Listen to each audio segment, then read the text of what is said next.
Like talk about, because Peter, you manage around 700 doors, I think right now, Yeah. and you're in Columbus, Ohio. Um, Kind of hurts our feelings. You manage more doors than we do in Columbus, but we're not going to hold that against you. And of course, we've grown to a pretty big size. But talk about how processes change the more you grow. And I loved what you even talked about in one of your articles, just talking about process depreciation. In one of your articles, you were just saying, listen, processes never are good forever. You've always got to be thinking about changing it, and that is the challenge. And so I'd love for you and Graham, probably, because Graham's had a lot of experience with us as we've grown and changed the process. Like, how does that change as somebody goes from 50 doors to 100 to 300 to 400 to 700 doors? Yeah, that's a great question. And so the situation when you're smaller, say under 100 doors, is the requirements for a process are documenting how to do something correctly and then helping you complete that thing. And that's kind of the extent of it. Because either you're going to be doing it or maybe you have someone who's working right alongside you doing it. As you get to multiple hundreds of units, there's some additional requirements that come in. One of them is going to be you need the ability to have multiple people touching a process, possibly simultaneously, and executing individual to-do items against that process. So like your move-in process. You may have a leasing person who's completing some items on that checklist or process, and you may have an accounting person completing some items, and you may have a property manager completing some items. And you need that to be able to work, right? And ideally, when you run the process, it's going to automatically assign the tasks to the correct people. So that's one thing that changes as you get bigger. The other requirement around process is reporting. That starts to become much more important as you have more employees. Like, how often are we running this process? How long does it take on average? Do we have any overdue items? What's the pull-through rate of the process? Meaning, like, how frequently does it get successfully completed? And the other thing is that you start to be able to need to handle exceptions more cleanly as you get larger. Because like if you're in the middle of running the process, let's say it's a move-in process, and the tenant emails you out of the blue and is like, my mother just died, I have to move across the country, I'm sorry, I won't be moving in tomorrow. Like, what do? You already have the security deposit, the lease is countersigned, but they haven't picked up the key. And you need, as you get larger, this is going to happen like multiple times every year. You need a way to handle that exception cleanly. Whereas like when you're like 25 doors, you're just like, oh yeah, we'll just tear up the lease. I'll mail you your security deposit check. No big deal. So that's just a couple things that came to mind when I thought about that. Graham, you have any thoughts?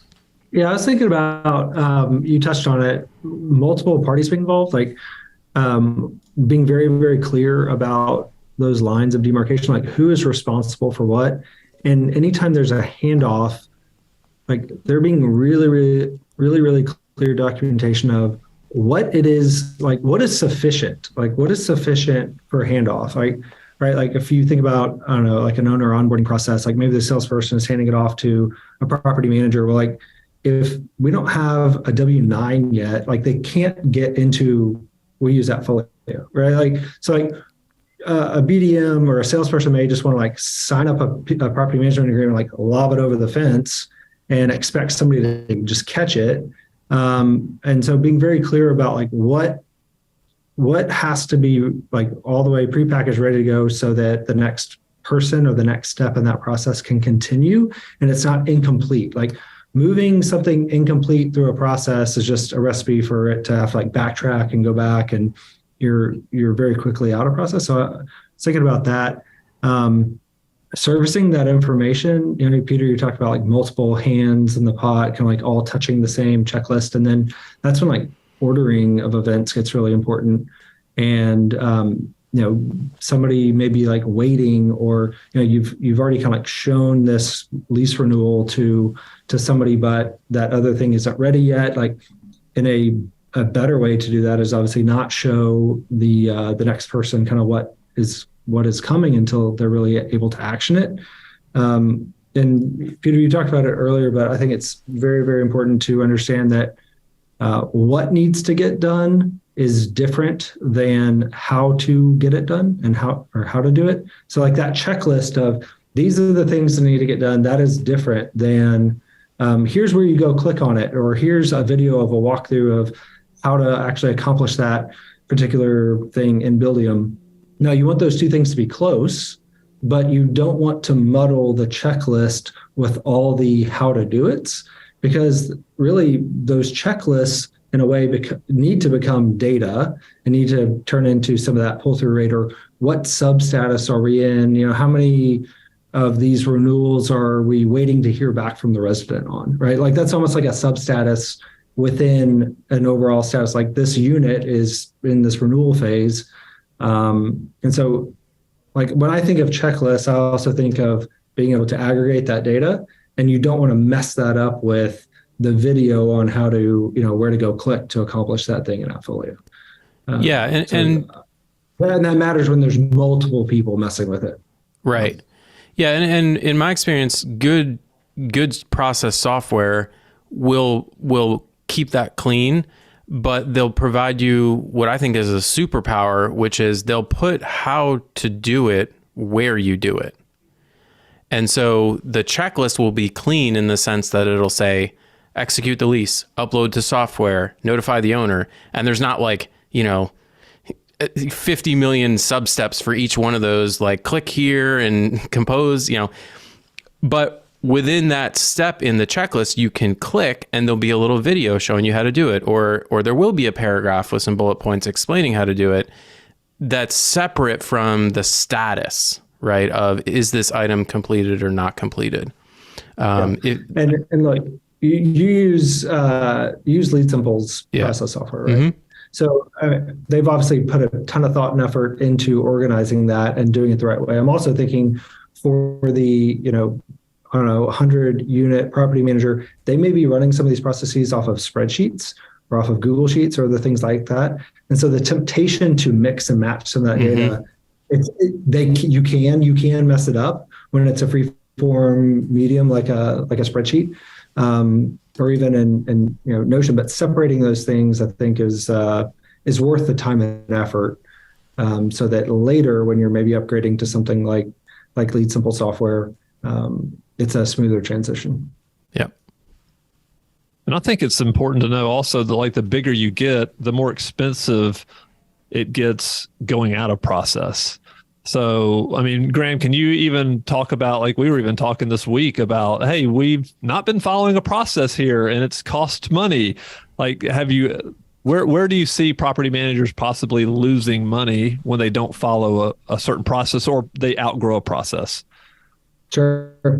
I mean, there's a ton of things I could talk about here. Is the reality, the unfortunate reality. I mean, I was thinking about certain fees that don't get billed when a process isn't followed. Then there's not like a trigger that goes to our property accounting department to,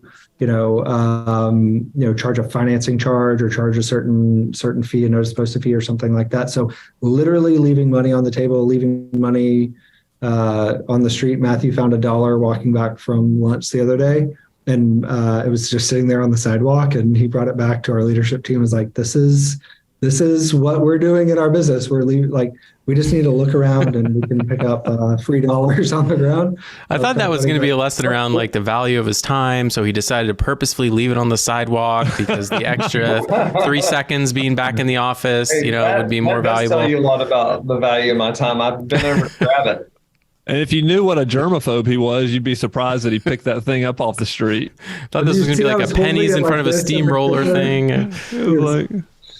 He did not like picking it up, but he did.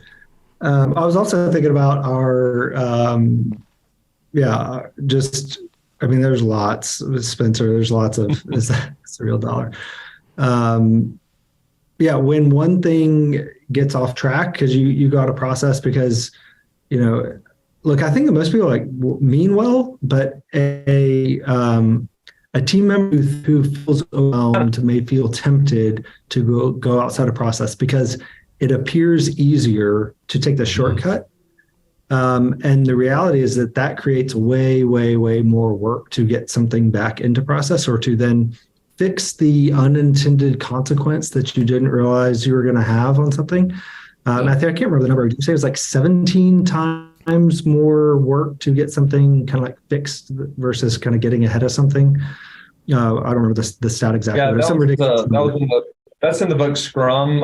And what they realized, the Japanese realized that fixing a car on the back end versus stopping the assembly line and fixing it at the moment they realize there's a problem, I think it was like 17 or 25 times more time to do that. In fact, it took the Germans, because they were allowing the issues to go all the way through and then fixing it at the end. It would take them as long as it took the Japanese to build a whole car to fix the one issue. So the point being, it's much better to fix those, as you go versus waiting.